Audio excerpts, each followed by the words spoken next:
Hi guys. Okay, so I'm starting kind of a new thing. It's New Year, and we're going to try some new things. So I'm going to try this. I've decided to do sort of a series. I'm calling it the Forgotten Feminine, and it's about feminism. Let's be real. I am and always have been an anti-feminist, except for possibly like 5 minutes back in the early 80s, whenever I was about 10 years old. And here's what happened, okay?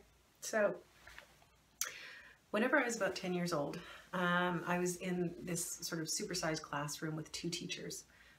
My teacher was the guy teacher, and on the other side of the classroom was the female teacher, and she was sort of kind of a hippie, free love kind of a person.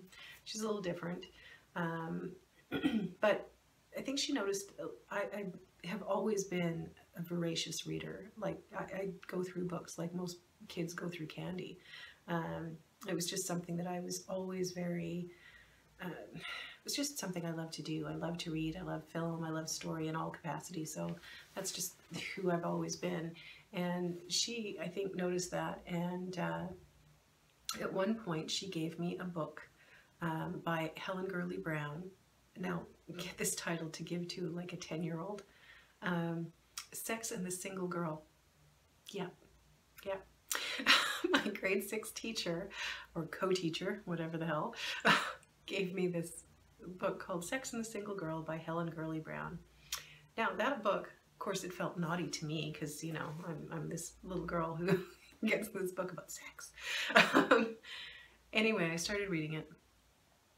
It was her prized copy, and I had to return it in like a week, and so I finished it, and I thought it was kind of interesting, and I knew it was set in a different time, or the what it was talking about was things that were happening, and I believe it was 1960s.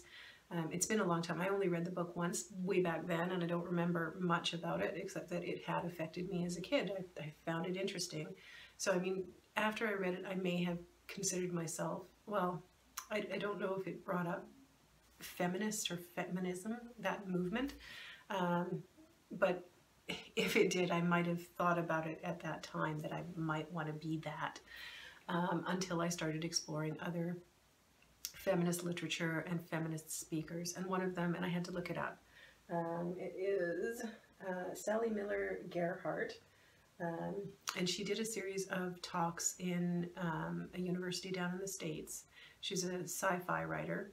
I think she's still active as a sci-fi writer, and very much a feminist and a radical feminist. And one of the things that she talked about in this speech was reducing the male population down to 10%. Now, I had heard other pieces very similar to that was talking about either enslaving men, killing them, or putting them all in jail, which, I mean, we're talking like about the 80s, like early 80s, mid 80s, somewhere in there, that these sort of talking points were coming up. And it really, at that time, because I come from a big Irish family, and there's of course a lot of guys in that family. In fact, I think there's, let's see here, I have somewhere between 12 and 14 male cousins, and there's 4 of us girls in the family. So we're way outnumbered by guys in our family. And I have really good relationships with most of my male cousins. Some I'm very close to, and I've always loved them, and it just really, and my uncles, and you know, I had so many really good relationships with males, including my friends, because I had a lot of male friends as well. So that really disturbed me, that people would be saying things like that. And the other thing that I had come across at that time was the statement that the vote is more important to women because women haven't had it as long, which I thought was absolutely insane, because it doesn't matter how long you have anything. If it's important to you, it's important to you. If it isn't, it isn't. That's just how it is. It depends on all kinds of things, whether something's going to be important to you or not. So statements like that just really repelled me from the feminist movement, and I've watched it over the years. And my initial reaction to it, as it being dangerous and a bad thing, has just become more and more confirmed over the years. And I've watched, you know, some of the things that come out of feminists' mouths even today. In fact, if anything, I think they're worse now than they were even back then, because it just seems that much more acerbic, for lack of a better word. It's like spitting acid at people, particularly straight white men. That's just so wrong to me in my mind. Anyway, so I came up with this idea that I thought I would start presenting some of the ideas of why I am so completely against the whole feminist movement, and why I find it absolutely abhorrent that our Prime Minister figures that everybody needs to be a feminist and declare themselves a feminist and work for feminist values and feminist ideals, because those ideals and those values are absolutely despicable. Not all of them, of course, but like I'd say probably 90% of them. There is a war on the family. There is a war on men. There is a war on almost everything. And one of the things that's come up recently that is also of interest to me, and it's just because I had never thought of it that way. I mean, I'd heard, you know, penis envy in the past, and of course that's when, you know, women are supposed to want a penis for themselves.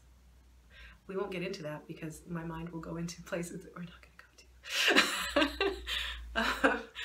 But the point is, the idea of it is kind of this thought that men, or that women want to have men or male power.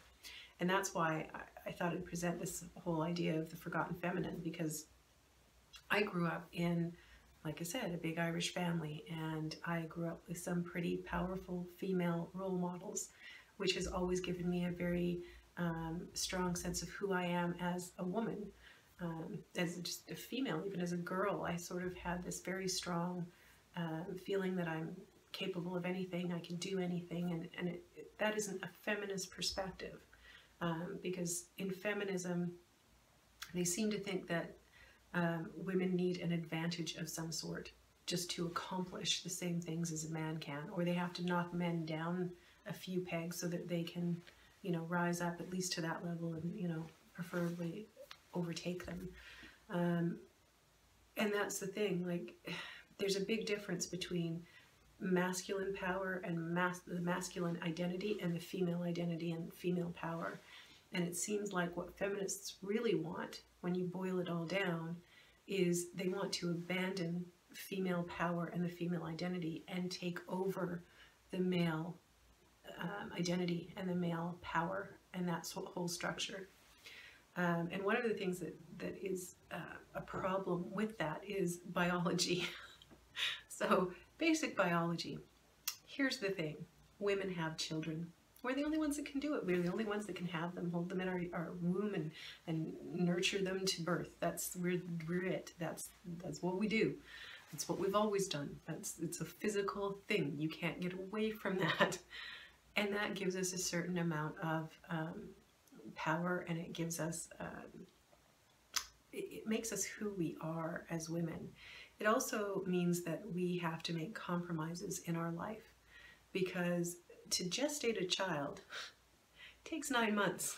And then after that, there's the caring and feeding of that child, which, you know, takes years. And, you know, hopefully you have a guy there too that can take care of stuff whenever you're kind of incapacitated because you're looking after the babes. Okay? It's to create something different, or to think that that's not necessary. It just seems so wrong to me. And so I thought I would start talking about these subject matters. And I don't want to get too far into it today, because I'm trying, my new word for 2019 is brevity. So I'm trying to like cut everything shorter and make everything in a little bit more digestible, bite-sized pieces. So I'm going to get into all of those kinds of topics. I want to go through the sacred feminine in ancient times and the power of that, what makes women powerful in their feminine power, their femininity, because we don't have to become men to be powerful individuals. In fact, I think trying to become men or male-like is actually taking away and robbing us of our femininity and our feminine power. We're minimalizing and destroying what it means to be a woman.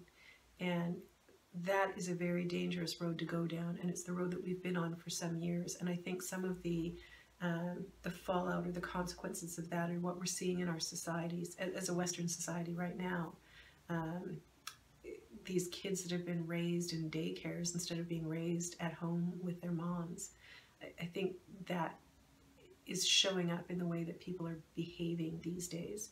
And I mean, I'm not saying that women need to stay home and look after the kids like barefoot and pregnant, that whole thing.